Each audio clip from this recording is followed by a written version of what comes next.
अस्सलाम वालेकुम, this is ghost from Pakistan strategic forum. तो आज हम लोग बात करने वाले हैं SU-30MK के ऊपर, जिसे बैकबोन तस्वर किया जाता है इंडियन एयरफोर्स की। तो आज हम इसी एयरक्राफ्ट के बारे में बात करेंगे और ये जानने की कोशिश करेंगे कि कैसे ये एयरक्राफ्ट जो है, इनकी एयरक्राफ्ट की जो फ्लीट है वो इस टाइम पे स्ट्रगल कर रही है और एक तरीके से इंडियन एयरफोर्स के लिए एक वाइट एलिफेंट बन चुका है। तो वीडियो में आगे बढ़ने से पहले अगर आप लोगों ने अभी तक चैनल को सब्सक्राइब नहीं किया तो please make sure to like this video and subscribe to the channel. तो इस सारे सिनेरियो की तरफ जाने से पहले हम इसकी थोड़ी सी हिस्ट्री बयान कर दें कि इस एयरक्राफ्ट को कब इंडक्ट किया गया और कैसे जो इसकी आगे डेवलपमेंट है वो आगे चली। तो पाकिस्तान ने तकरीबन 1980s में एक्वायर किया था F-16 को और उसी वक्त से जो इंडियन एयरफोर्स है वो एक काफ़ी बड़े टेक्टिकल डिसएडवांटेज में चली गई थी और इस एडवांटेज को पूरा करने के लिए उन्होंने पहले मिराज 2000 एयरक्राफ्ट लिए, फिर MiG-29 एयरक्राफ्ट लिए, लेकिन फिर भी ये जो गैप है ये फिल होने का नाम नहीं ले रहा था। तो इसी ज़मन में इंडियन एयरफोर्स ने 2000 में रशिया के साथ 140 Su-30MKIs का मुआहदा किया और इस मुआहदे के तहत इन्हें इंडिया में ही बनाया जाएगा। और इस एग्रीमेंट के तकरीबन 2 साल के बाद इंडिया ने पहला Su-30MKI जो कि रशिया में बना था उसे अपने जो एयरफोर्स है उसमें इंडक्ट किया और इसी के 2 साल बाद पहला Su-30MKI इंडियन एयरफोर्स में इंडक्ट किया जो कि मेड इन इंडिया था। तो श्योरली इस एयरक्राफ्ट को लेकर इंडियन एयरफोर्स के काफ़ी ज़्यादा बड़े प्लान्स थे और विदाउट एनी डाउट ये एयरक्राफ्ट जो है अगले 30-40 साल तक इंडियन एयरफोर्स की सर्विस में रहने वाला था।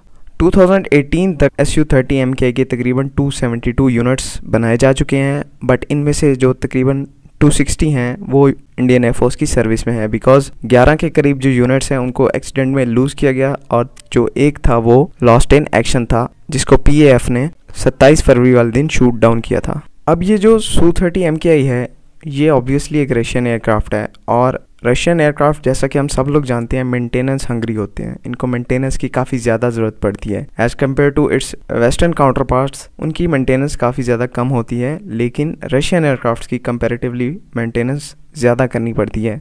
मींस के अगर आप एक रशियन ओरिजिन के एयरक्राफ्ट को इतने बड़े नंबर्स में सर्विस में रखना चाहते हैं तो उसके लिए आपको एक प्रॉपर इंफ्रास्ट्रक्चर चाहिए जिसके ज़रिए आप इस एयरक्राफ्ट को टाइमली मेंटेन कर सकें और इतना सेल्फ डिपेंडेंट होना चाहिए कि फ्यूचर में अगर जो इसकी ओरिजिन कंट्री है वो ना भी हो तो आप इस एयरक्राफ्ट को सेल्फ मेंटेन कर सकें। लेकिन यहाँ पे इंडिया ने इस फैक्ट को बिल्कुल इग्नोर किया जिसका जो अंजाम है उन्हें आज भुगतना पड़ रहा है। शुरू में Su-30 का जो अवेलेबिलिटी रेट है वो 60% था क्योंकि नए एयरक्राफ्ट थे और 60% तकरीबन ठीक होता है इतनी ज़्यादा बड़े नंबर्स में, बट उस टाइम में जो रिपोर्ट्स आ रही थी इंडिया से वो अच्छी नहीं थी और इसका जो अवेलेबिलिटी रेट है शुरू से ही बिलो 50% बताया जा रहा था। लेकिन हम इस वीडियो में इसे एटलीस्ट 60% रख के ही चलेंगे। ये सारा सिनेरियो था यूक्रेन रशिया वॉर से पहले का। अब क्योंकि रशिया एक एक्टिव वॉर के अंदर है तो उनकी जो भी वेपन्स मैन्युफैक्चरिंग है उनकी कंपनीज़ की लिस्ट में जो प्रायोरिटी लिस्ट है उसमें उनकी अपनी जो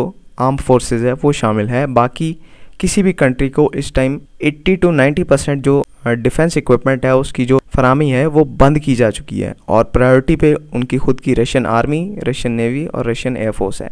और जितनी भी कंट्रीज इस टाइम रशिया का सामान यूज़ करती हैं उनमें से सबसे जो वर्स्ट हिट कंट्री है वो इंडिया है क्योंकि इनका 80% जो मिलिट्री इक्विपमेंट है वो रशियन ओरिजिन का है। अब Su-30MKI की फ्लीट का हाल ये है क्योंकि रशिया से स्पेयर्स बिल्कुल भी नहीं आ रहे और जो स्पेयर्स का रिजर्व है उन पे ये फ्लीट ऑपरेट कर रही है, बट जल्द ही ये ख़त्म होने वाले हैं और ऐसी रिपोर्ट्स आ रही हैं कि इनका जो अवेलेबिलिटी रेट है वो अभी से 30 to 40% हो गया है। मतलब अगर 260 फाइटर जेट्स भी आपके पास हैं तो उनमें से बेयरली आप 100 ऑपरेट कर पा रहे हैं, जो कि काफ़ी डायर सिचुएशन है। अब काफ़ी लोग यहाँ पर ये कहेंगे कि Su-30MKI तो मैन्युफैक्चर ही इंडिया में होते हैं तो इनको तो कोई मसला नहीं होना चाहिए, और ये बात किसी हद तक सही भी है। मैन्युफैक्चर इंडिया में होते हैं और जो काफ़ी सारे पार्ट्स हैं Su-30MKI के वो इंडिया में ही मैन्युफैक्चर होते हैं, लेकिन इंडिया में जो मेन पार्ट्स हैं Su-30MKI के वो मैन्युफैक्चर नहीं किए जाते, जैसे कि इंजन हो गया, रेडार हो गया। मतलब यहाँ पर एक टोटल प्लानिंग फेलियर था कि आप एयरक्राफ्ट को इतने बड़े नंबर्स में ऑपरेट करते हैं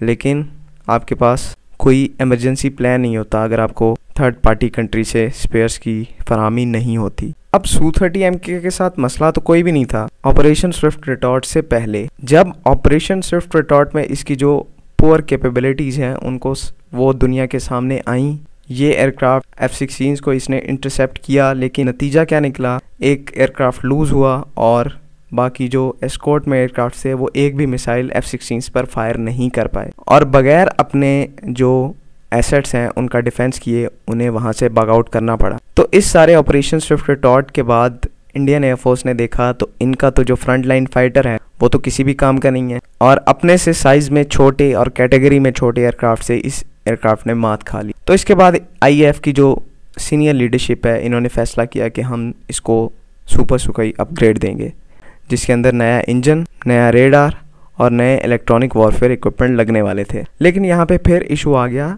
यूक्रेन रशिया वॉर का, और वॉर की वजह से रशिया ने फुली बैकआउट कर लिया इस सुपर सुखोई अपग्रेड से। अब इस सिचुएशन में HAL ने अपने नंबर बनाने के लिए ये ऐलान तो कर दिया कि हम सुपर सुखोई अपग्रेड खुद कर सकते हैं, लेकिन उनकी इस स्टेटमेंट को बैक करने के लिए उनके पास सबूत के तौर पर कुछ भी नहीं है।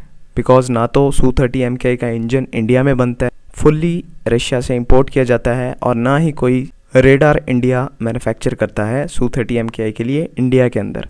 तो इन चीज़ों के होते हुए कोई भी कंट्री कैसे अपग्रेड कर सकता है। बट अगेन हम लोग इधर इंडिया और बॉलीवुड के बारे में बात कर रहे हैं, तो उनके हिसाब से कुछ भी पॉसिबल हो सकता है। अब एक्सपेक्ट तो ये किया जा रहा है कि Su-30 MKI की फ्लीट को एटलीस्ट 2040 तक सर्व करना चाहिए, वो इस कंडीशन में कि इन्हें टाइमली अपग्रेड किया जाए। अगर अपग्रेड ना किया जाए तो फिर इनका जो अगला MiG-21 बाइसन है, या फिर फ्लाइंग कॉफिन उसे कह लें, उसको बनने में देर नहीं लगेगी। तो आई होप आप लोगों को सारी चीज़ें पता लग गई होंगी। अगर आप चैनल पे पहली दफ़ा आए हैं तो please make sure to like this video and subscribe to the channel, and don't forget to leave your valuable comments and suggestions in the comment box. It really helps us to improve our video quality. अपना ख्याल रखें। Signing out for now. Pakistan जिंदाबाद।